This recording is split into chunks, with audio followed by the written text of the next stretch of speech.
And we are live. What's up, beasties? It's Triple B, your friendly neighborhood bearded book beast. Welcome back to another episode of Beast Friends Forever. Woo! And we have got an awesome guest tonight. I am joined by an indie author who wrote this beautiful book up behind me here.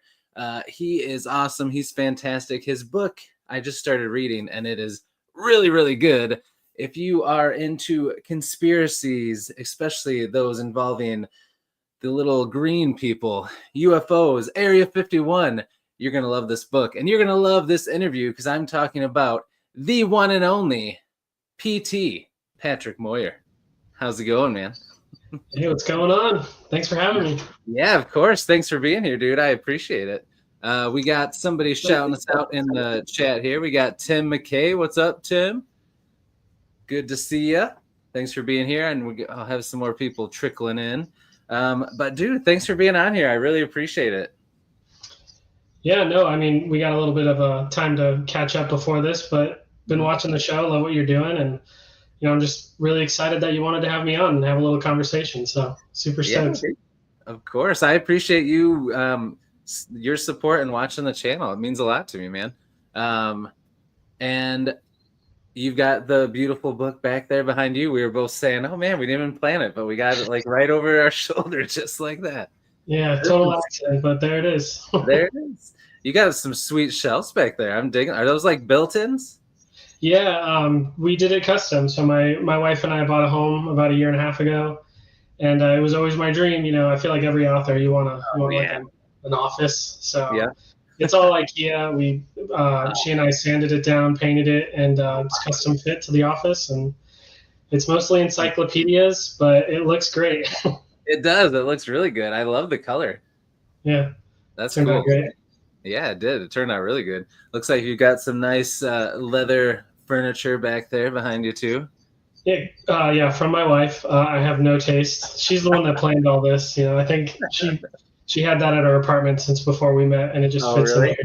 Oh, yeah. It does. It looks like a good reading chair or writing chair. It is my reading chair. That's my reading nook. So whenever I'm editing or reading, that's where I sit. That's where you sit. Nice. I love it. Awesome. We got somebody else in the chat, another awesome author, SR Arkaway. What's up? We're doing good. Thanks for being here. We appreciate it. All right, so I will give you the floor for a moment. Just tell us a little bit about you, who you are, and then tell us about this book in your own words. I know an author's favorite thing is to write a blurb, so now you get to give us your elevator pitch. Tell us what the book's about. Oh, man, I'm notoriously horrible at elevator pitches, but well, I'm Patrick Moyer. My author name is PT Moyer. Janet is a heist gone wrong at Area 51. The idea was, everyone's seen a bank heist or an Ocean's 11 heist. What's a place that no one would think to rob? And I was like, Area 51. It's super exotic. It's weird. Who knows what they're actually looking for? That's what kind of sparked the idea. So I like to describe it as a cross between like Indiana Jones and Ocean's 11, because a lot of the front half of the book is very glitzy. It's Las Vegas, the Bellagio. It's bright and colorful, and the characters are all beautiful. And then the second half of the book is a lot more adventure, action focused, and you actually get to see Area 51. But yeah, I mean, that's kind of the pitch. It's really just a romp of an adventure. A hero that is kind of he doesn't really know what he's doing. He's in over his head, and he gets caught up in this wild conspiracy, and he just gotta hold on for dear life. So that's a pretty good elevator pitch, man. I'd say you're pretty good at that. Yeah, I've read it many times by now, so you know it by heart, right? Yeah, pretty much. Adventures in Literature's here. Thanks for being here, man. We appreciate it.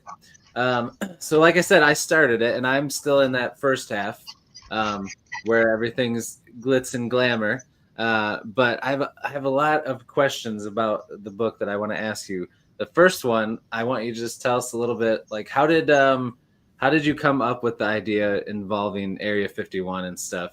One, and then I'm just curious, Well, tell us about how you came up with it first, and then I'll ask my next question. Yeah, for sure. Well, like I said, I was really looking for a weird location, like something unique, I guess.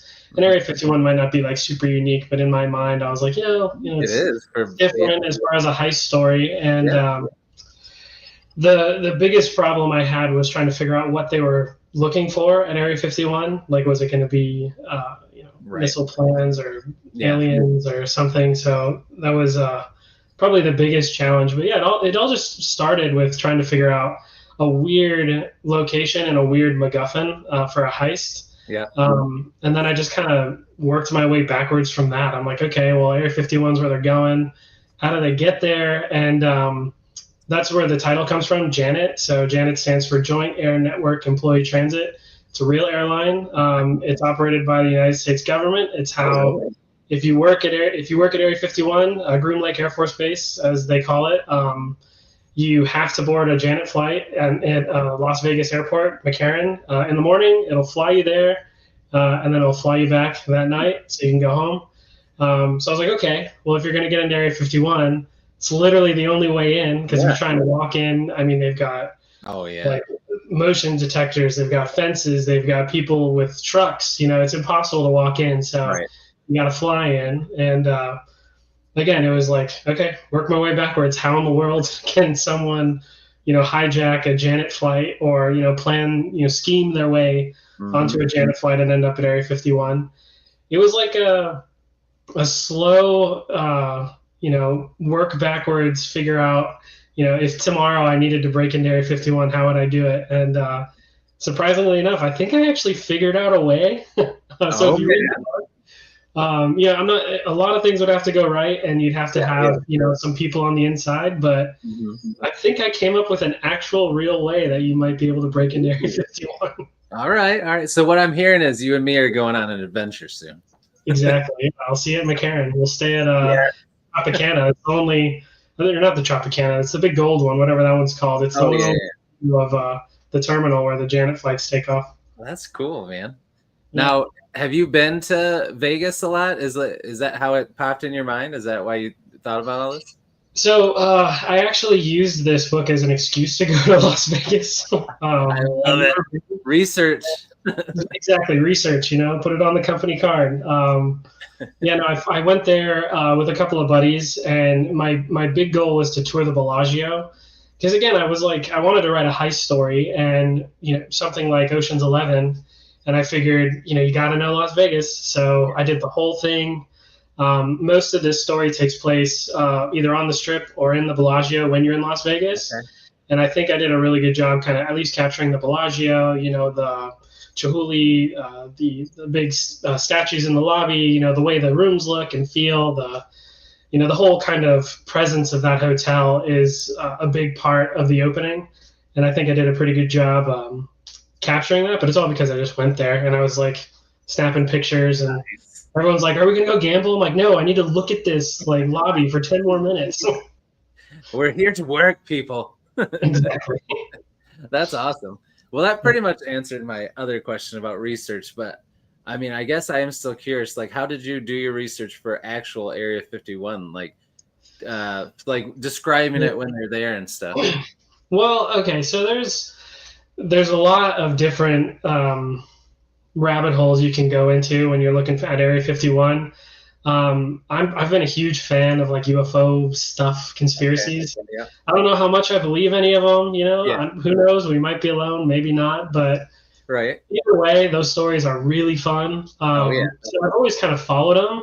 Mm-hmm. There was a famous one a few years ago. Like the Air Force declassified that footage from the F-16s, and there's like the pill-shaped UFO and the small ones that are like going up and down. Yeah. That's all in the book. That was kind of like one of the main inspirations for the UFOs that are spoilers. Well, it's in the first chapter. There's a UFO.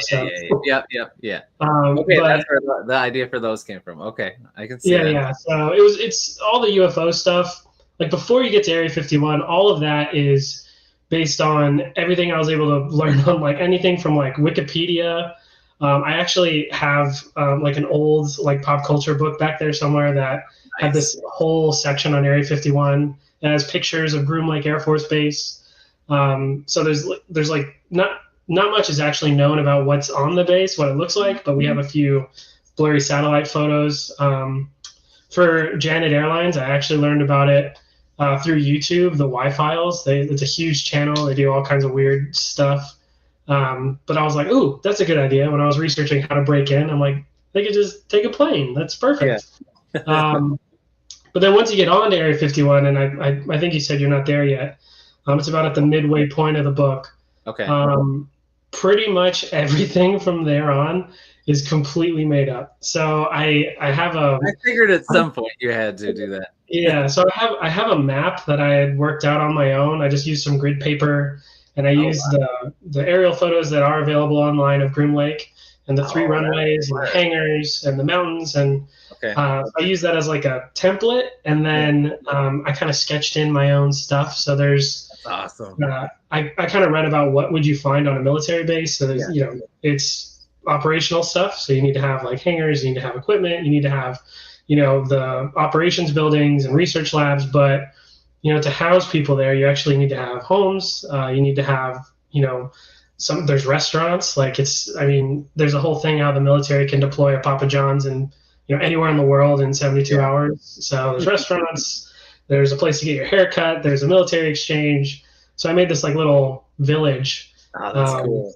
At Area 51 where all the workers live. You think it would have to be like that because there's well, according to legend, they're stuck there, so they'd have to have some things to do, right?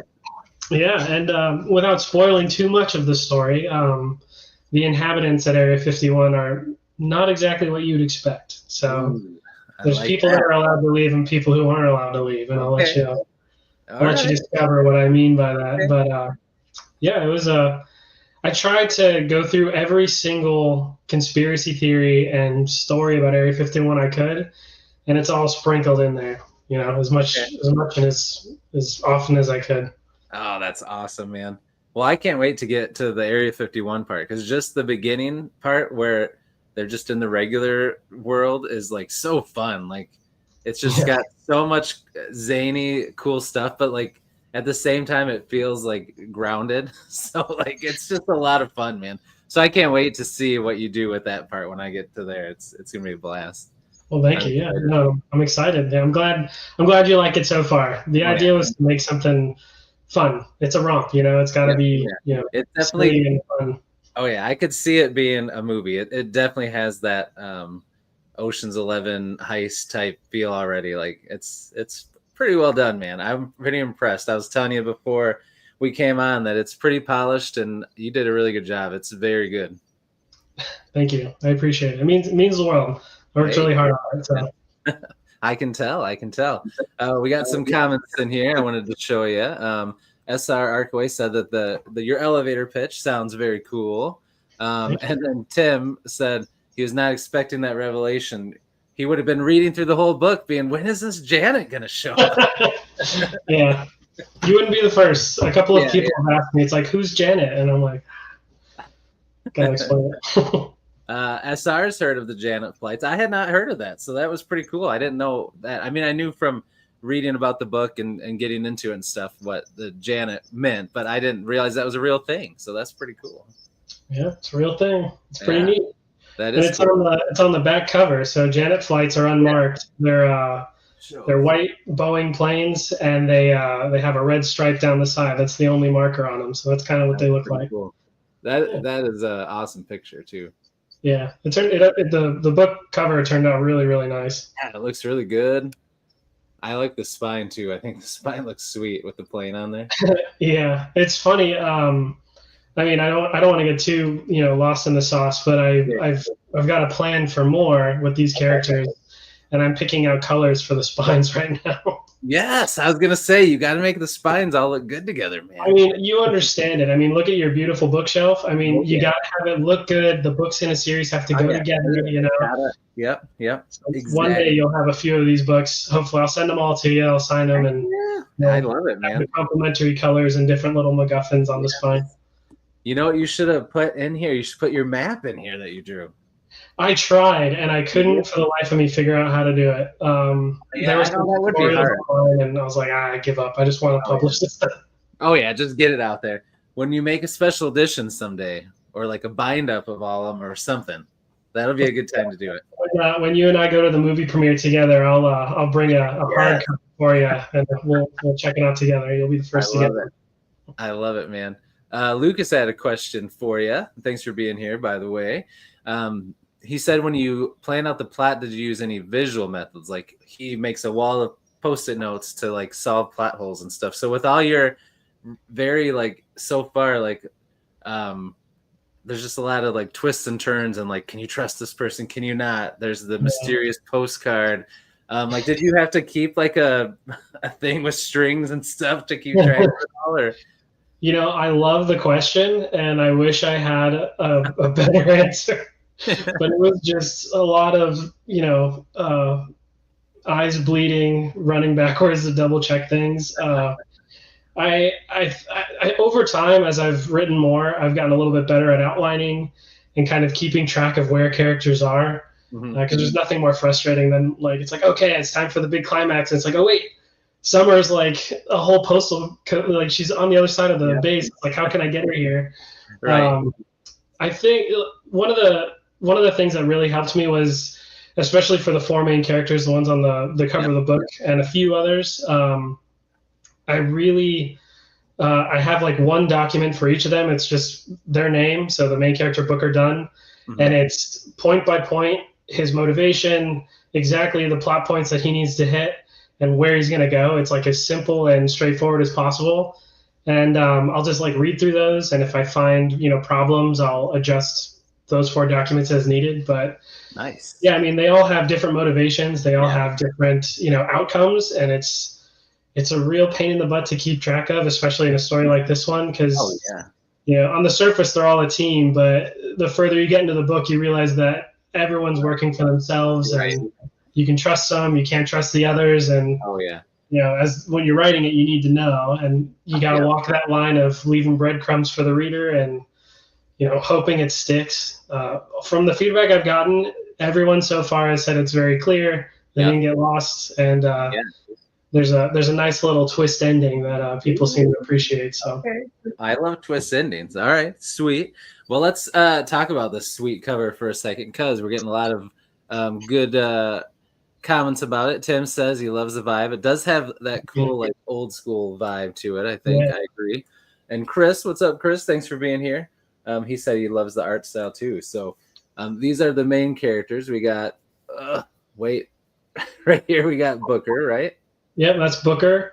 The next one is Carol Summer. She's an FBI agent. The guy smoking the cigar, that's Dutch McCoy. He is a Janet pilot. And the last one is Joanna Jones. Yeah, it's like mirrored. It's tough. I know. I'm like, I can never get it. And that's Booker's neighbor, but a lot more, it turns out to be. Yes. But yeah, something else I got to tell you, like the names in this, like their names are so cool. Like, did you just come up with them? Did you use like a name generator? Like the first names together sound so cool, like perfect for a movie almost, All right, so man, I could talk to you about this forever. It took a long time to figure out the names. Okay. So it kind of starts with my philosophy of writing this story. So one of my biggest problems with media today, whether it's books, movies, TV, I feel like there's this handcuffed notion to kind of realism that I don't like.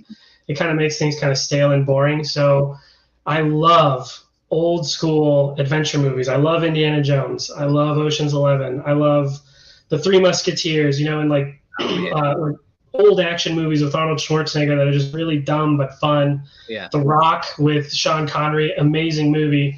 But like as I was trying to figure out why I like those, I think one of the things that really stuck out to me is they're all so like larger than life. They're also big, like you go, it's escapism. It's pure escapism. Like, why set a scene in a coffee shop when you can be at like this incredible Greek-inspired Art Deco museum, or why set something in a living room when it can be on a balcony with the ocean behind you and jets flying overhead. Like everything is a spectacle.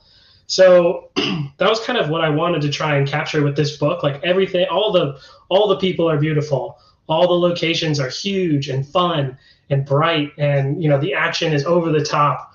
And when it came to naming characters, I was trying to think of things, one, that were short, so they're easy to read, unique, Yeah. and like it was really just trial and error. Like Booker Dunn, for the longest time, his last name was Booker, so his name was John Booker. Oh, wow. And my idea was, John Wick, John McClane. There's so many Johns.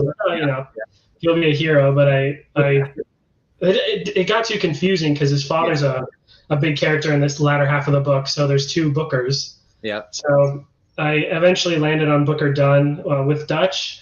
I stole that from Predator. There's a character named Dutch. I just thought it was a great name. Carol Summer, that one's the only one that I never changed. I don't know why. I thought that Carol was a name like Karen, and originally she was kind of a Karen, and she was a smaller character, and I kind of wanted you to not like her. Yeah. I totally fell in love with her as I kept writing. I'm like, I can't call her Carol. So I gave her a cool last name, so it's Summer. So everyone calls her Summer. Yeah. But Special Agent Carol Summer. And then Joanna Jones, that was actually another one I never changed. Joanna was always her name. And then I added Jones because, I'll tell you. I'll tell everybody listening. It's a plot point for a later story, but it's not her real name. She never said that. Everyone knows her as Joanna Jones, but I was like, if this isn't her real name, what name would she pick for herself?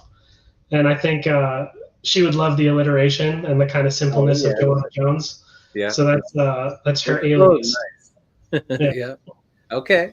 I kind of wondered because of that and with her past and everything that you find out when you guys read the book. Speaking of which, in the description down below, there's a link to Janet. So make sure if you're in the live chat or watching this on replay, you go check that out and buy Janet because it is a lot of fun. So yes, the names are awesome, man. I love them. And with the cover and everything, you said you love the kind of old school stuff. Is that where you're going for with the cover? Yeah. Sorry, I got lost in my explanation. Oh no, that's okay. I did too because I was enjoying hearing about it, and then I'm like, wait. I did start by asking him about the cover. Yeah, so I wanted to evoke like the old school, like Indiana Jones type, like Drew Struzan movie posters. When I was looking at book covers, there's so many beautiful book covers out there. Mm-hmm. And I was trying to think of a way to make mine stand out a little bit. Yeah.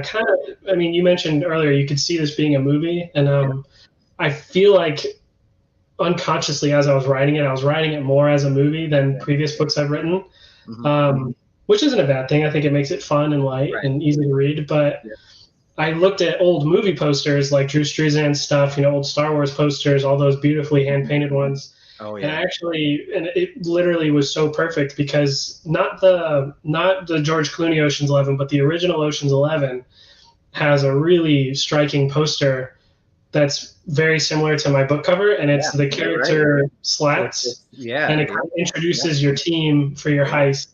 And it's coming soon, to by MGM Studios or whatever it was. And I kind of looked at that. I'm like, I could do that. So that's kind of where the kind of movie poster, old school adventure vibe came from. Okay, yeah, I love it, man. Britton from Some Okie Dude is here. What's up, man? He said they look like old crime novel covers. That's a good point too. Fiction, yeah. Oh yeah, and Audrey's here. What's up, Audrey? And she loves the old cover style too. Yeah, people love the cover, man. And it does stand out. I mean, if you're scrolling through Amazon or something like that and you see that cover, you're gonna stop and be like, "Ooh, what's this?" Yeah. So yeah, it's a good cover, man. Thank you. Really appreciate it. It wasn't just me. I have some really talented artist friends, and I put it out. They really helped with polishing it. So that's good, man. That's awesome. Let's see. So, tell me a little bit about your journey as an author. You mentioned that you've written some other stuff. Have you published other stuff too?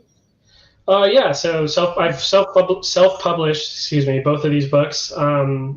Janet is the one I'm really proud of. Please, if you're watching, read Janet and judge me on Janet. Don't judge me on my first book. Oh no. Okay. I am very proud of my first book. It's more of a kind of a dark fantasy story from a very immature author.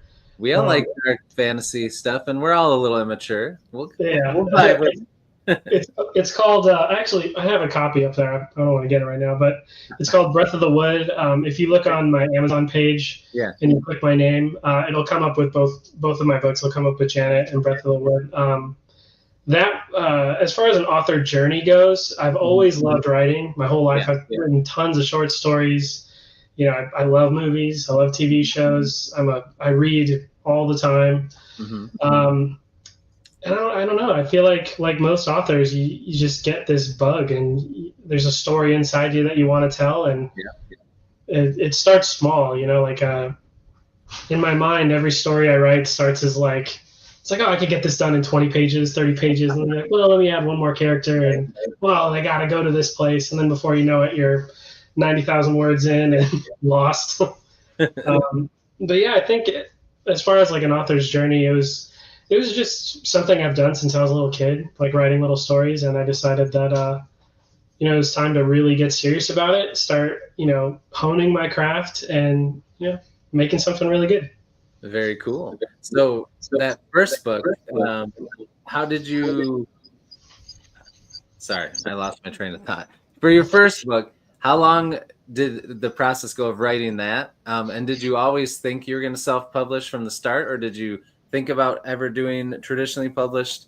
Let us know a little bit about that. Yeah, definitely. Like everyone, I want traditional published. I'd love to have an agent. My first book I wrote in college, so I was 18, 19 years old. Oh, wow. Okay. And I just kind of did it on the side. Once it was done, well, one, writing a first novel will teach you a lot. Just about the writing process will teach you a lot about yourself. And you learn so much about how to pace a story. One thing I didn't learn was that I should do more than 2 passes on it. So definitely a lot could have been cut out. There's some plot points that kind of go nowhere. And overall, it's a pretty simplistic story. It's a good one. I'm still pretty proud of it. I'll do an abridged one day maybe. But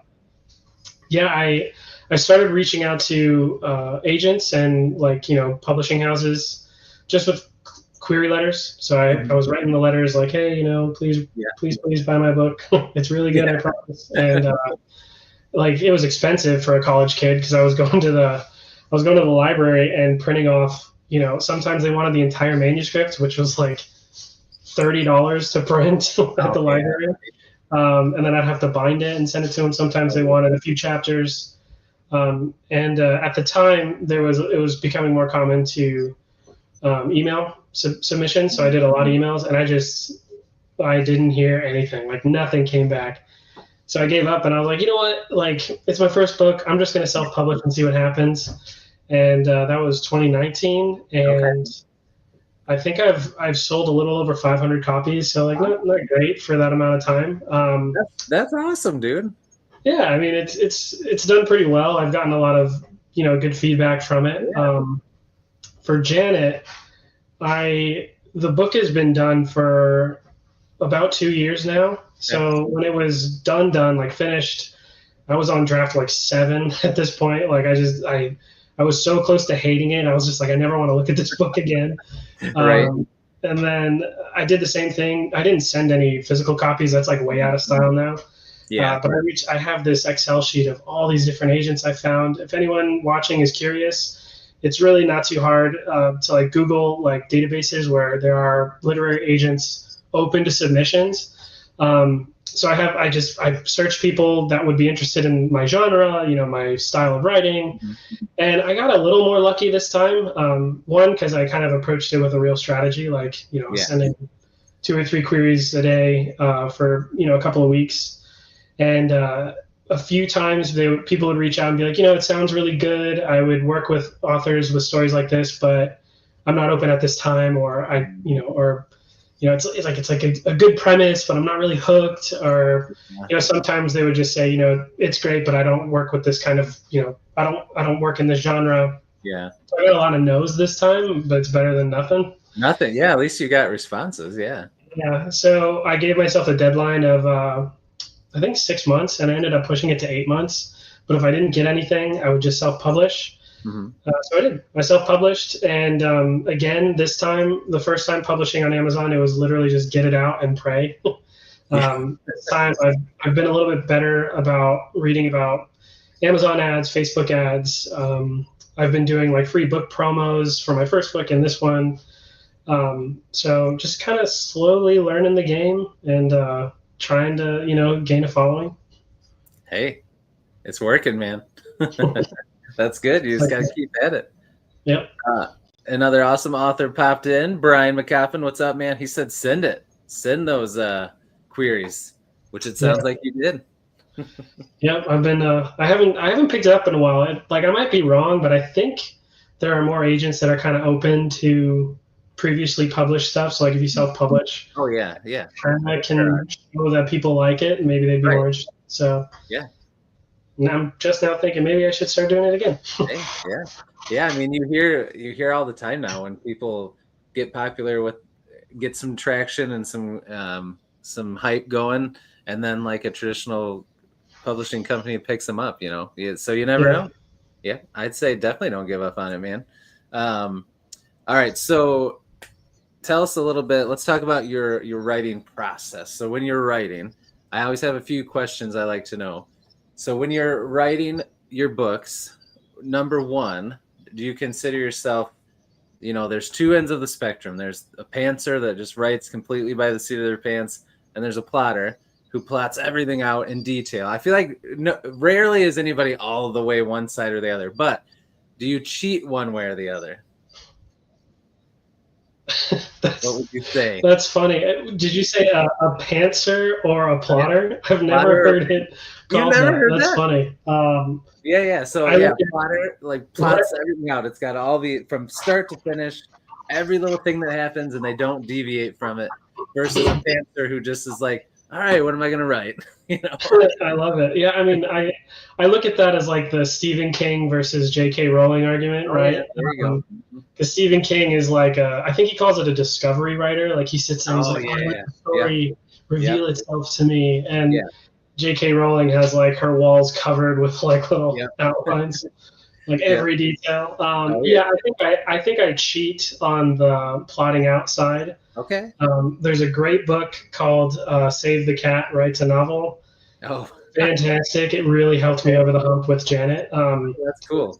And what's it called? Save the Cat Writes a Novel? Or maybe it Saves the Cat or Save the Cat Writes a Novel. It was originally for screenplays, and someone made a novel version. And I mean, if you're familiar with the writing process, it's not really going to teach you anything new, but it really helps you focus. Sometimes you just need that other voice, shoving you like, hey, do this, you forgot this. So, I think I'm a plotter a little bit more, especially with a book like this. I feel like you have to. Track of the different motivations alone, because you're writing a scene and you're like, it doesn't feel right, and it takes you forever to figure out why, and it's like, oh, well, this is why, because they're looking for something else, or they want something else from this character. Why would they? Right. So I'm a plotter, I think.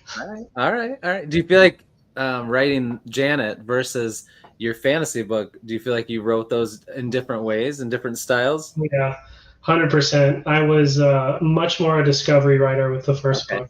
So I've heard this from other writers too, but one thing that really, really helps, I think, is knowing your ending.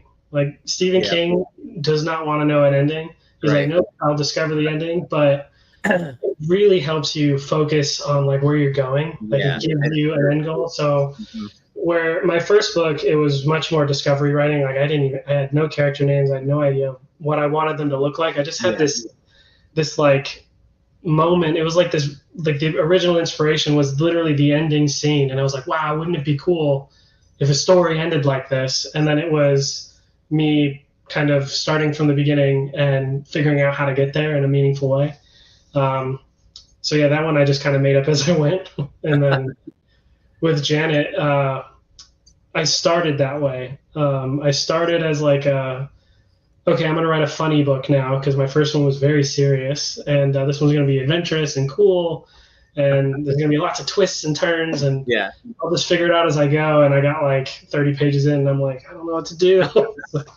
So I started plotting it out, and I think the hardest part was figuring out the ending, like really landing the ending, because it sets up like the idea alone is like a promise to your audience, right? It's like breaking into Area 51.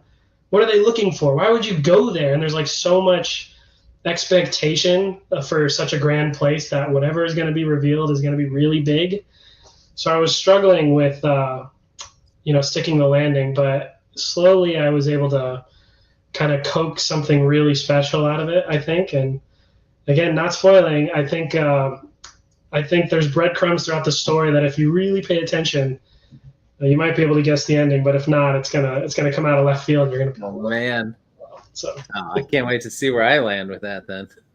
yeah, it's pretty wild. I remember my first reading group. I didn't give them the ending because I was still polishing it, and they were like, "Oh, it was great. I liked it." And I was like, "Well, there's still like 30 pages left." They're like, "Really? I thought it was over." I'm like, "No." And I sent it to him immediately. My buddy Mike was calling me like, "Oh my god!" And I'm like, "Yeah, it worked out." Oh, nice. You got the reaction you were hoping for. Yeah. Oh, that's what it's all for, you know? Oh, yeah, for sure. That's awesome. All right. So writing process still. Another question is, when you're writing, do you write at the same time every day? Or do you set goals, like daily goals of writing, weekly goals, like hitting a word count? Or do you just kind of like take the day as it comes, write whenever you have time? If you write anything, that's great. Or, if you don't write something one day, that's okay. Like how does that all work for you? Yeah, writing's tough on a schedule for sure. Some days you just can't, the words just won't come, you're like, I can't do this. Other days it just flies out of you. I try to, like, if I'm being honest, I set goals just to break them. Like not break them, like not meet them, I guess. My goal is to write, 500 words a day, or, 5,000 words a week, if I can. Nice. That's good. And if you can stick to that schedule, you have a whole book in 90 days. But there you go. I definitely don't meet that goal. What I find is it's more beneficial for me if I sit, like, so I feel like a lot of authors, and I struggled with this a lot, especially earlier, in my writing career. It's like you sit down and you're like, I have to write right now. Like if I'm on a schedule, I set a goal, I need to meet it, and you just stare at a blank page and nothing comes, and you just feel so disheartened. Right. And it's hard to keep going. So I think more important than a schedule, which I would love to have a better schedule, is kind of having a plan ready. Like know the scene you want to write today, or know the kind of direction you want to go today. There's still plenty of room to improvise and kind of discover the story as it goes, or figure something out as you write. But if you sit down without a plan, you're just gonna bash your head against the computer and get nothing done. Right. So when I just every day as I walk, I love stories, I love books, and they're always running through my head. So it's almost like I'm slowly working out the book all the time. And then when I kind of know the scene I want to write, I sit down and I write it, and then that like breathes life into the rest of the story. It's like you hit the zone of like, oh, I can keep going, and I figured out this part now. So that makes sense. Yeah, that's a good way to do it, I think. Awesome. And then my last one about writing process that people are curious about is, when you're writing, do you listen to music or anything? And if you do, does it have to be instrumental only, or can you just listen to anything while you write? Oh man, I'm about to expose myself. I am a huge fan of like ambient noise. Oh, wow. Okay. Fireplaces. But I will say, it depends on what kind of scene I'm writing.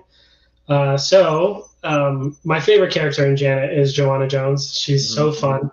And if you read the book, it's, I think my favorite part about her is she's the only one having fun in the story. Yeah, Everyone else is on their back foot. They're lost. They're that's true. confused. She's the only one with a plan. She's the only one enjoying herself. Yeah, Like as the stakes get higher and things go crazier out of control, yeah, she just seems so cool and collected. And I thought that was a very fun aspect of her character. But also in the beginning, she's pictured a lot wearing headphones. And she's got an old brick iPod, like yeah. an old one from the early 2000s. I love that. Yeah. Yeah, and I made a playlist for her of Oh, nice. all the music I thought she would like. Yeah. And whenever I'd write her scenes, I would listen to that. So it's like old rock and roll. It's Aerosmith, Van Oh, Halen. It's yeah. Uh-huh. like, Def Leppard. It's like all Yeah. these crazy, up rock songs. And, it's music I love. And yeah, I mean, it's kind of funny. Sometimes when I write action scenes or scenes with her in it, I'm like blaring rock music in my ears. That's awesome. So only when you do the scenes with her, you listen to that. It's the only one that makes sense. Like it wouldn't make sense for Booker or Dutch. Yeah. For them, you need something, more adventurous. Like the Uncharted theme or Scores. Oh, yeah. Or, Okay. Very cool. It's rock and roll all day. Nice. I love it. So when you do the other characters, do you listen to other kinds of music or do you do your ambient noise?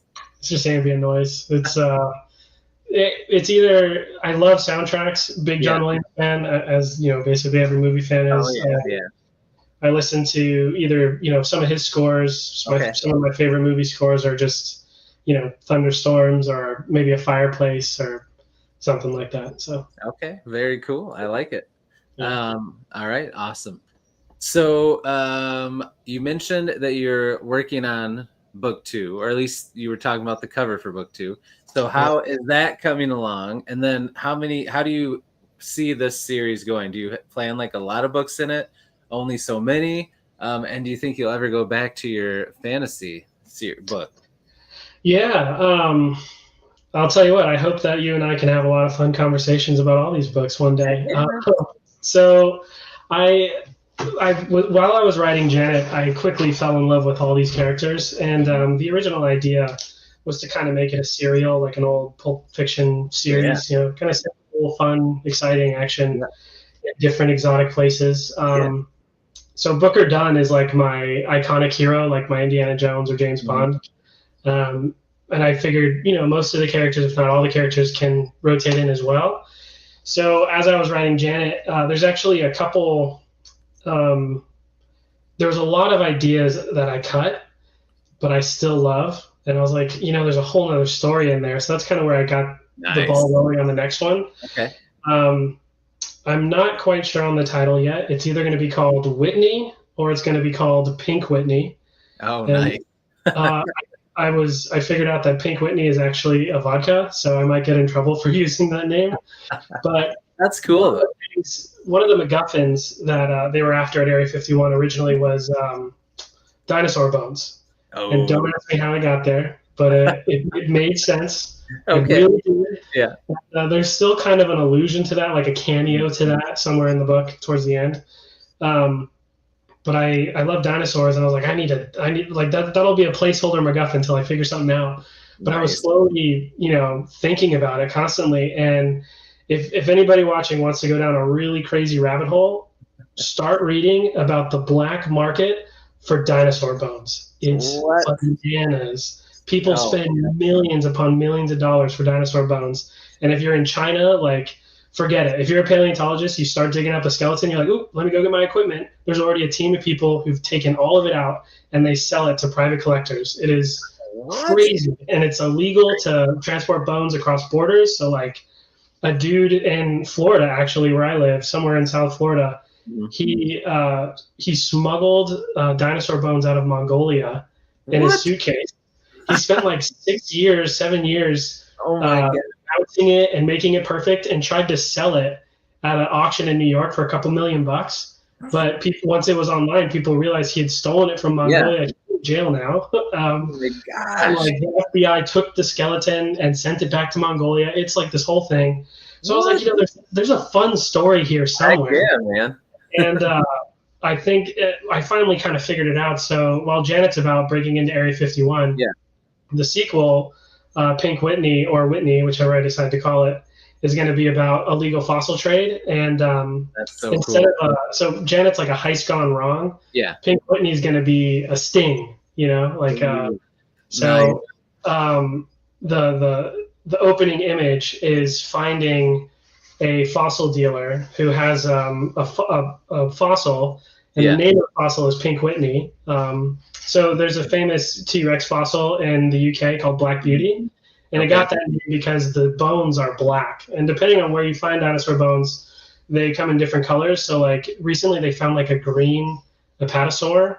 So I mean, it looks gray, but like Yeah. if you really look at it, like it's got this really cool emerald tone to the bones. Ooh, that's Super cool. unique, the only one they've ever found like that. Yeah. And there's Black Beauty, and then some are red, some are gray or brown. But I was like, you know what? My dinosaur is going to be pink, and it's going to be super famous. And the bones are going to have like this pink hue to them. And it's going to be this. One of the main characters from Janet, Carol Summer, the FBI agent, she's working a case to try and take down an illegal fossil smuggling ring. Yeah. And she finds that they have the Pink Whitney fossil, and that's the MacGuffin to drive the story forward. And I don't want to say much more now, but it's absolutely wild, and I get all the hooked already. it's bananas. And so that's the sequel. I'm about halfway done. Okay. And this time I have a really solid outline. So going back to what we were talking about, outline or discovery. Yeah. I was kind of working on this as I worked on Janet, so I have the ending ready. I know exactly what's going to happen. It's gonna be bananas. So. Oh, dude, I cannot wait. That sounds awesome. Yeah, it's gonna be silly and fun, and more exotic locations. So another thing, like with a serial of books, right? You got to do like for a sequel, it's got to be different, but it's got to be the same. If it's two different, people hate it. If it's two the same, whatever. Yeah, so I'm trying to identify, besides the characters, what I can do that's the same but different. Yeah. So instead of a heist gone wrong, it's going to be a sting operation. And instead of going to like the glitzy Area 51, I have another very unique location that I'm not going to spoil, but it's is crazy, like Area 51. So. Oh, dude, I cannot wait. That sounds awesome. That is, you got me hooked on the book, but also just this whole dinosaur bone thing. Like, I'm very interested in that now. That was very entertaining. It's silly enough and fun enough to be a really fun story, and it's great because it's just a MacGuffin, It's always floating in the background, and I'll work it into the plot and the narrative and the what's the word, the meta narrative. It'll all be worked in there, but it's really just a driving force for this crazy adventure, which is going to be pretty fun. That's awesome, dude. I love that. It seems perfect for that team and this world and these people that you've created. That just sounds perfect for it. I love it. Speaking of the characters, I did want to ask a little bit about that. Like, I love the characters so far, and even though it's like this wild heist story and all this cool mysterious stuff is going on, like Booker's character, like I just feel like he's so grounded, and people can relate to him so much with his story. Like, I love that he's like just this good dude, and he's like a lifeguard. He's helping people. He loves photography, but then he's got this dad that once thinks that that's not good enough, even though that is good enough. But his dad thinks he should be doing business and making big money like him. And I love that whole, I just love that all in the beginning. Now, how did you come up with all that? Is any of that based on any people that you know in real life? Is it based on people or situations from some of your favorite movies or books? How did you come up with kind of the characters and his story? Yeah, I honestly didn't base any of the characters on real life. They're all kind of just made up. Okay. And Booker was the most challenging character for me to figure out. Like draft after draft, like he was the one changing. He was the one that just wasn't working. Everything around him seemed to work, and he just couldn't get him to work. And it's funny because I actually dedicated this book to my dad, and I love my father. He's my hero. He actually has a background in aerospace, so designed Apache helicopters. You know, Yeah. he worked on the space shuttle, and like a lot of that kind of stuff is in this book, which is why I dedicated it to him. But the Very main cool. character Booker has an awful relationship with his father. Yeah. Yeah. So when I handed my dad the first copy, I'm like, not about you and me. Right. Not about you, but Yeah, but yeah, like it was. So there was different iterations where, I mean, without spoiling too much, you know, Booker Yeah. and his father don't really get along, and that's kind of the driving motivation for Booker. You know, his Yeah. innate need to prove himself to his father. You know, like he Right. feels not good enough. Um, Even though you know, I had to walk this line of like Booker's actions speak so highly of him. You know, like the things he does and his genuine motivations are very noble. But his internal dialogue and like his kind of self worth is so low because it's based on his Yeah. father's opinion of him, Right. and that's kind of the crux of his character arc is kind of learning, he can be his own man and he can, make his own decisions. That's a very simple character arc, but I think it works Yeah. really well for the story. But definitely not based on like real life. Okay. It was me really just tinkering and tinkering until I found a story I felt really worked for the character and for the story. Because yeah, Booker was so boring in the first couple iterations. Okay. You know, he had no agency. He was just kind of reacting to everything, and I had to kind of give him an edge a little bit. You know, give him a chip on his shoulder, and kind of give him something to work for. And like any writing advice, writing guru would tell you, it's like your character has to have a want and a need. And Booker wants to impress his father, but he needs to get over it. Right. Yeah. Well said. Well said. We got another couple of awesome people that popped in here. Mark from Avid Book Junkies here. What's up, Mark? Thanks for being here, dude. Appreciate it. And author John Douglas. Boom shakalaka. What's up, man? Thanks for being here. John did a lot recently with some of the story around that men don't read. I don't know if you heard about all that stuff. Like a few months back, there was this article about how men don't read anymore, and a lot of us were like, "We still read. What are you talking about?" But just looking at how a lot of the stuff in stores is geared more towards women, books in like Target and department stores and stuff like that. But I would say Janet is definitely a book for everybody, but definitely a book that I think men would definitely enjoy with the adventure and the heist stuff. It's pretty sweet. So I just thought of that. Yes, I agree. All right, so we are already at 52 minutes. This is flying by, man. This has been a lot of fun. Sorry, I've been doing all the talking. I feel bad. No, you're the star of the show, man. That's what it's about. And I'm just sitting here enjoying hearing about the dinosaur bones and Area 51 and all this cool research you've done. So I won't tell you what the third book's about, but I got an outline for that too. And that one I'm keeping tight. All right. But eventually, when the cameras are off, I'm gonna get it out of you at some point. Deal. Maybe once I'm reading book 2, I'll get it from you. But all right, so let's switch gears a little bit. We don't have a ton of time left, but I do want to ask you some questions for people to get to know you outside of your writing. But before we do, we always got to do a little brain break. And this is, you said you've watched some of these, so you've probably seen the 1 minute mystery cards. Oh boy, let's do it. All right, you ready to rock and roll? I guess.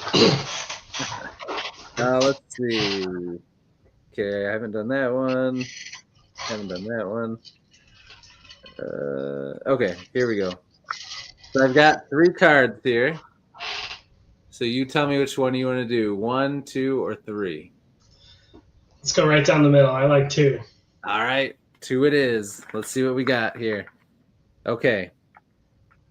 So I'll read the case, then I'll tell you what the mystery is, and then you can guess or you can ask me for clues, and then there's like 5 or 6 clues, and as I give them to you, they get more and more obvious to help you figure it out. And then the chat can help you out when you're ready to guess. So here we go, everybody. Here's the case. All right. A man watches as a dodgy-looking stranger gets into his car and speeds away. The stranger drives around the nearest corner and disappears before the man can say anything. After a momentary panic, the man decides to head to work, and he'll just try to retrieve the vehicle later. So where was the man when his car is taken, and when will he try to retrieve it? Or basically, what's going on? Why is he does not seem that concerned to go after his car? So again, the guy sees a stranger who looks a little shady, get into his car and drive away and drive around the corner. He doesn't chase after him or anything. He has like a momentary panic just for a second, but then he just goes into work, and decides he'll get the car later. So what do you think is going on? Oh boy, that's a mystery. All right, so who's this gentleman who doesn't care that his car was stolen, besides for momentary panic? So he's trying to stay calm. Maybe he's feigning calm because he doesn't want to give himself away. Maybe. Do you want me to give you any hints? I would love one hint. Okay. It says the stranger drives the car into a concrete structure.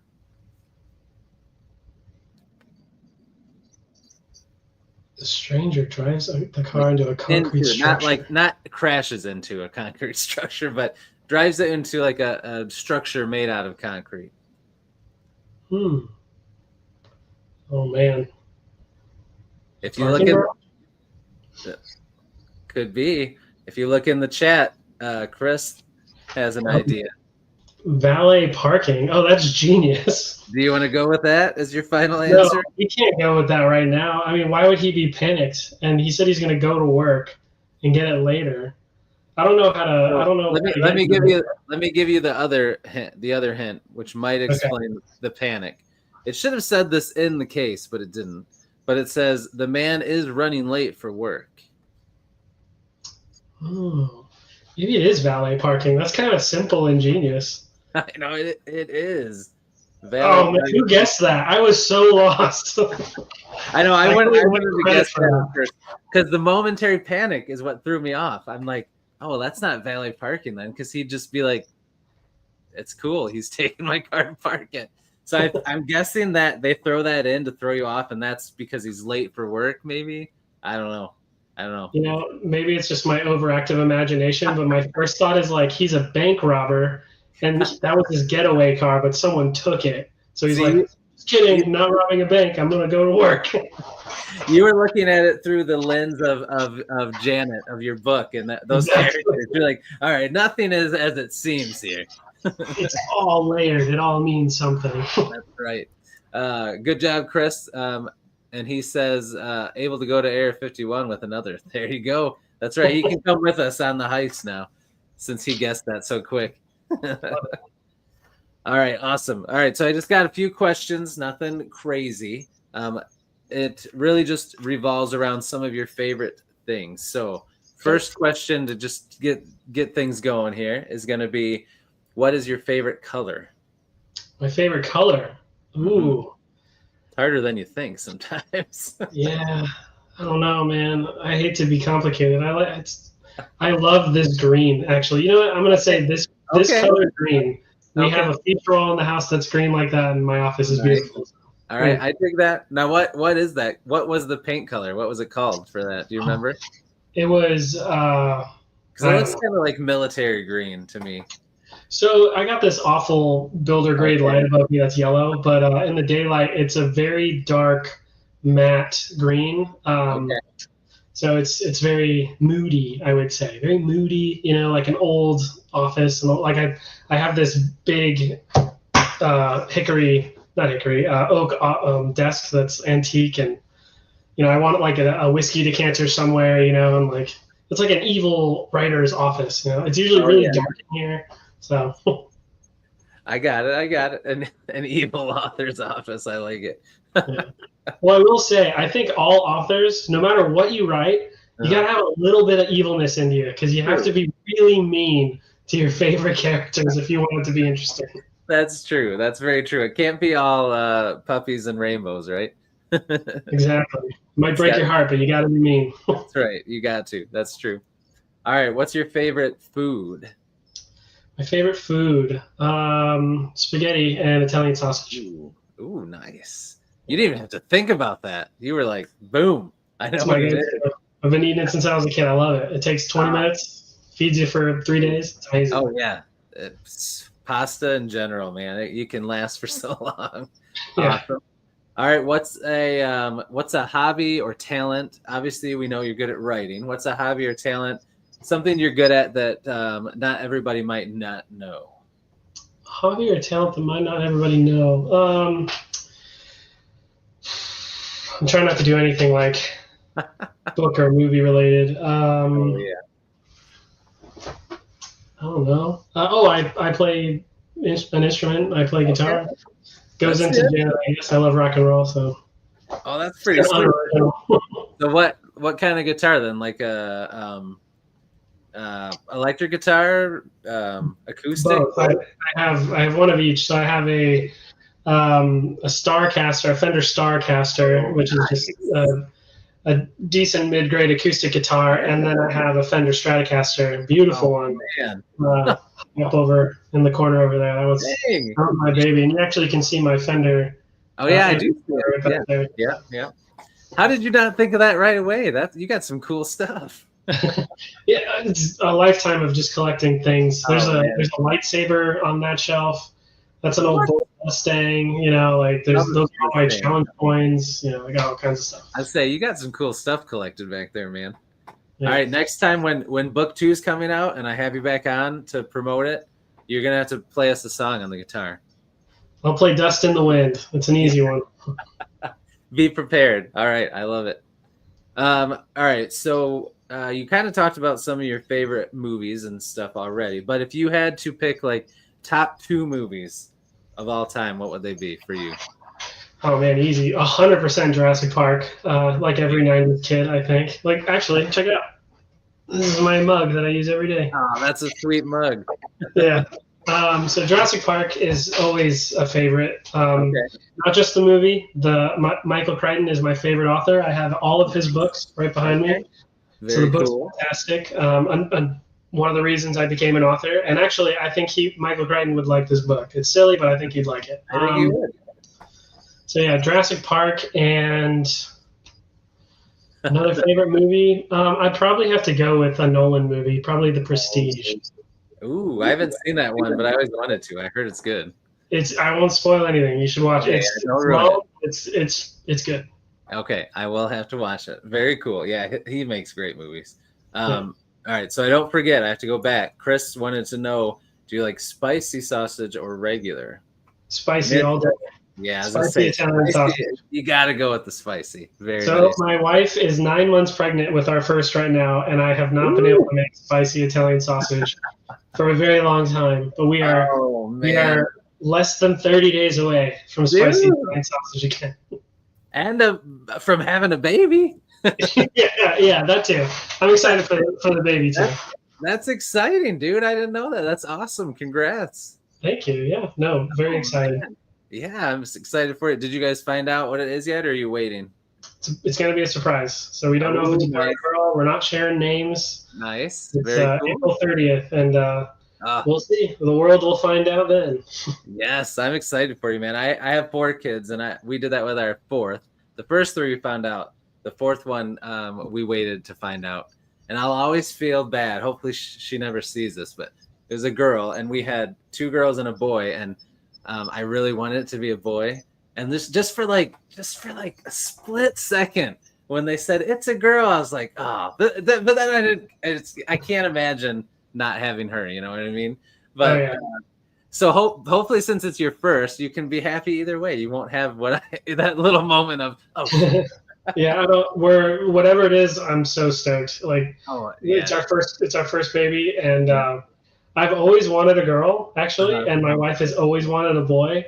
Oh man, And so neither of us know what it is. It's all secret, and since the beginning, we flip flopped. Like I think it's a boy. Like inside, I feel like she's having a boy, and she's like dreaming of girls all the time. She's like, I think we're having a girl. So who knows? Either way, you're both gonna be pumped. That's gonna be awesome. Yeah. Very cool, man. I can't wait. That's awesome. Want to shout out Timothy Wolf, another awesome author, just popped in. Yes, only an hour late, my friend, but better late than never. That's all right. And yeah, I know, Tim. I'm probably the only person that has not seen Prestige. That is a good movie. I gotta watch it. Tim gets it. It's a twist endings. It's amazing. That's what I've heard. I gotta watch it ASAP. All right. So you talked about Michael Crichton as being one of your favorite authors. So 2 questions. One, you said you have all his books. Have you read any of the ones like that they supposedly found and like published them after he passed? That like whole series that's kind of like thriller-ish. Yeah, character. I can't remember what they're called. Pen name. I think it's John Lang. Yeah. Yep. I only read one. I own one of them. It's called Grave Descent. And what'd you think? I haven't read any of those. I've always wondered if they were any good. So what I love about it is it's very unlike his other work. Michael Crichton's work is so meticulously researched. And the John Lane books, actually, I have his autobiography Travels, and he talks about writing those. And they were his way to pay for school. Like he would write them in a weekend and send them off to a magazine, get them published. Yeah. But they're like little Pulp Fiction novels, they're dime store thrillers. And it's so funny you bring that up because not only was the artwork style of those books an inspiration for Janet, but the idea of like Pulp Fiction, dime store thriller, like fun, fast, glitzy, exciting adventures that you can blast through in a weekend was that's my favorite type of book. And it's one of my inspirations for Janet. Like I wanted something like that to like emulate that feeling. So yeah, I've read just one of them, but I did enjoy John Lang. That's cool. Okay, I'll have to check him out because I love his books too. Now that so Timothy Wolf, in his fantasy books, he has lizard people, and he's huge into lizards, dinosaurs. So he's pumped hearing about this stuff. But earlier, Chris had made a comment that I was waiting for a good time to bring up, and now that Timothy's here, I will go back. Maybe I'm not always quick at finding stuff. Hold on. We're chilling. Oh yeah, here we go. So he had said, is the smuggling ring, when he talked about the dinosaur bones, run by lizard people who are descendants of the dinosaurs? every time, because Tim's in my chats a lot and he's been on the show. So anytime there's something on where people are talking about books, they always ask, are there lizard people in the books? I'm guessing there's no lizard people in Area 51 in your book. There is a unique type of person at Area 51 that I won't spoil. No lizard people, sadly. And if you're asking if lizard people run the fossil smuggling ring, no, but that is a fantastic idea for a really good idea. I think that would be an absolutely fantastic, fun story. But with the world I built for these characters, I don't think it would mesh that well. Right, it wouldn't fit. That's true. John has a question for you. He asked me this question before too. We'll see how you answer it. He said, if you had to fight another indie author in a no-holds-barred cage match, who would it be, and do you think you could win against them? Who would it be, and do I think I could win? It would be the first one that came to mind, actually, whose book isn't out yet. I'm excited to read it, but his name's Cody Cook. Cody, and, no, I would not win. He would beat the crap out of me. Well, then why would you go in the cage match with him, man? I mean, look, I'm not gonna fight someone just that I know I'm gonna beat up. Like, that's horrible. I know that's true. You want a challenge. That's good. That's good. I'll take the challenge. He's very nice, so maybe we could put a show on but not kill each other. Yeah, there you go. Well, and if you're in a cage match, that's what it should be, right? The fake punches, like he puts his hand on your head and then just punches his hand so it looks like he punched you. That's perfect. How do it.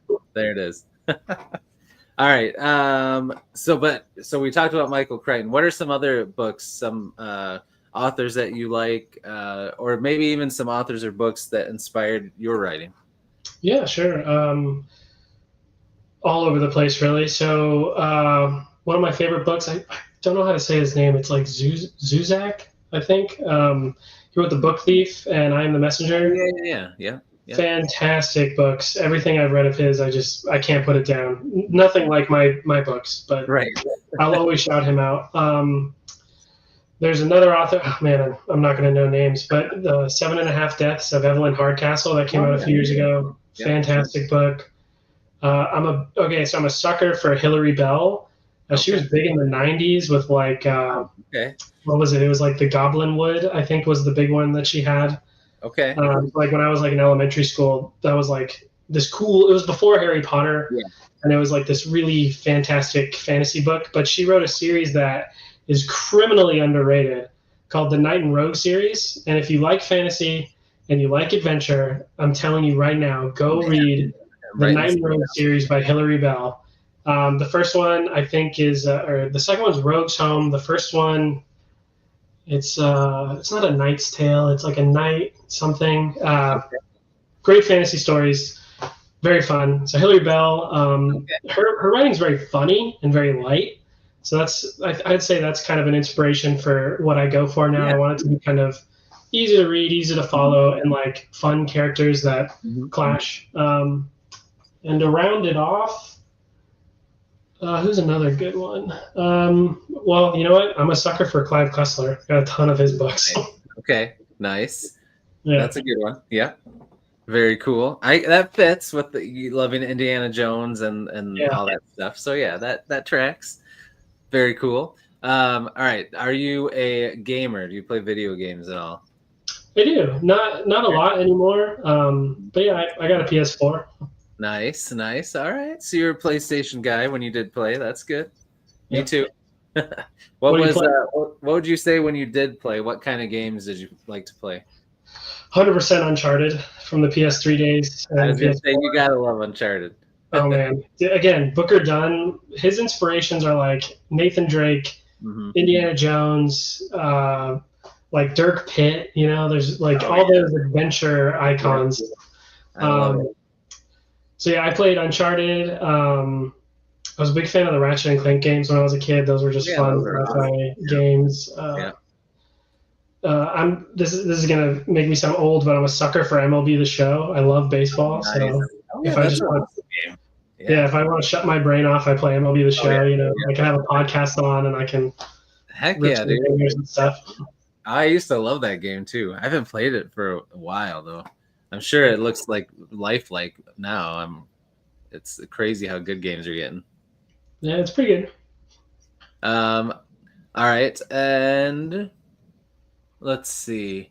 What about I guess we talked about movies, but what about TV shows? Is there any TV shows that you really have enjoyed? Because I'm trying to think of some TV shows with that vibe, but it's like. So I'll try and keep my hot take very short, but I actually do not like TV. Okay. No streaming, anything, like just you only like movies. I enjoy movies. I do enjoy certain shows. Generally, so like I like Lee Child's Jack Reacher books. I like the show Jack Reacher. It's a great show. Me too. I enjoyed Dexter season 1. I didn't like season 2 and I gave up. But my problem with TV, as opposed to like a movie, a movie, a good movie, I should say, not all movies, but well-made movies, they have, a concrete story to tell. Like there's one arc, there's one thing that needs to happen, there's a central story, and it's all resolved, and it's emotionally fulfilling, which I think every story needs to be. And I think that systematically goes against what television is trying to do. They don't want to tell an emotionally fulfilling story. They want you to come back next week and keep watching. So I do not like TV shows because I feel like they get very stale very quickly. That's fair. But if I do watch TV, I like sitcoms. So like How I Met Your Mother. Because you know what you're getting going into that. You're not, exactly. And again, like it's almost going against what I just said, but like every episode's exactly the same. You're gonna laugh. It's your favorite group of characters just kind of interacting, and that's enough for me. But like I hated Game of Thrones, and if people hate me for that, I'm sorry. But like it was just such a depressing show about horrible people doing mean things to each other, and it just flew off the rails. Oh I yeah. feel like with TV, like I said, they're not designed to be emotionally fulfilling. They're just designed to keep you on the spinny wheel of watching, and I don't like that as far as storytelling goes. But that being said, there are TV shows that maybe I haven't seen, like Breaking Bad and Oh other yeah. ones that are very Yeah. well crafted, have an open and shut story. Yeah. But yeah, for me, I prefer movies. That's fair. That's fair. Well, yeah, and I do feel like with streaming now, they like Reacher's a great example.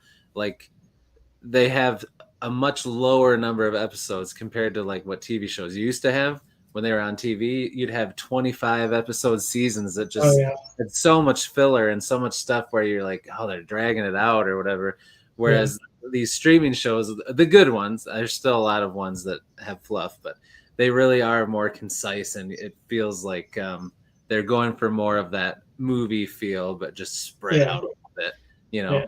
Well, what's great about Reacher, I think, one, you're 100% right. It's not 25 episodes. Right. It doesn't have a lot of filler, so it feels really tight. Like you're not wasting any time, which I think Yeah. is great. Yeah. But two, each season's kind of open and shut. It They're is. all They're their contained own. stories, which I Yeah. think lends itself well to an iconic hero like Indiana Jones or Jack Reacher. But two, it's like you don't know what to expect. It's like every Yeah. season is new. You're not Yeah. gonna watch the same thing for 8 It's seasons. true. That's very true. Did you watch the newest season? Season Yeah, 3? my wife and I watched them together. We just finished it. It was Yeah. good. Yeah, it was good. It was really good. I liked it. I liked it a Yeah. lot. I hadn't actually read the book that one was based on yet, so it was kind of fun because I didn't know what was going to happen. I actually was interested. I never read Jack Reacher until I saw the Tom Cruise movie, which Oh, yeah. blew me away. Very well made movie. Oh, yeah. Big fan of Christopher McQuarrie. I think that's how you say his name, the director. Oh yeah. He's done Yeah. the Mission movies with Tom Cruise. He did that movie. He did Usual Suspects. He wrote the Usual Suspects. But yeah, once I saw that movie, I just started diving into Lee Child, and I was like, oh man, these books rule. Yeah, they are so good. I do enjoy them too. All right, Mr. Roros here. What's up, man? Thanks for being here. I have not watched Severance. You probably have not, since you hate TV. I've heard Severance is really good. I have heard it's good. I haven't watched it yet. There's a show called Silo that everyone's talking about to me right now that it's supposed to be really good. So yeah. Silo, yep. Yeah, I feel like Apple TV is really putting out some supposedly really good shows. I haven't watched all of them yet, but did you watch? I don't know why this just because we were talking about video games. Fallout. Did you watch that? Okay, I started it and I loved it. So I just got done talking about TV shows stink. Fallout was so good. I watched the first 2 episodes and then I just never picked it up again. I don't know why. I want to finish it, but I think I don't know. Like my wife wasn't super into it, and there's like other stuff we like to watch, so we just never picked it up. But on a night when it's just me, I think I'll pick it back up. Yeah, it's good. You definitely should. It's good. It's a lot of fun. Fallout 4 is an amazing game. I played a lot of that game. Yes, I agree. That was a good one for sure. And yes, Timothy Wolf, I agree. Dragon Ball Z, a lot of those anime that have like hundreds of episodes, they do have a lot of powering up for 19 episodes, just screaming. Yeah, right, exactly. I love Dragon Ball Z, but again, maybe that's what scarred me. I just watched too much Dragon Ball Z as a kid. You're like, I can't do TV shows anymore. We found the root of the problem. Man. All right. Well, I guess we are at an hour and 20 minutes, so we'll probably wrap it up here. It's getting to be that time, which you'll find out in the coming years. It's getting to be that time to put my kids to bed. And to put yourself to bed, because when that baby comes, they don't like to sleep much. So, but it's all worth it, man. Oh yeah, it's all worth it. It's going to be a blast. Before I go through my ending spiel, I'll give you the floor to just say whatever you want about your book and whatever you need to say before we go.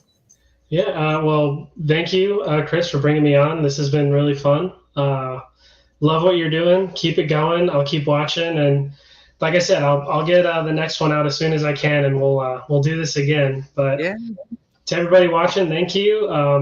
I love writing books. If you thought that Janet sounded interesting, please go pick up a copy and leave a review. It really helps. I'm sure Chris knows the same. Reviews are the world. But yeah, that's kind of it. I'm just a struggling indie author like the rest of them, trying to tell my stories and keep on living. All right. I like it, man. I like it.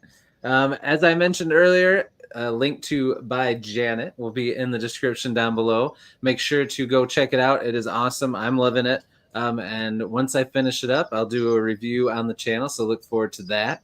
And yeah, so thanks, chat, for being in here. You guys are awesome. You were a lot of fun. And thank you, Patrick, man. This was a blast, dude. We'll definitely do it again. Every time you have a book come out, and just anytime you want to hang out and chat, we'll just get together because this was a blast. I had a lot of fun.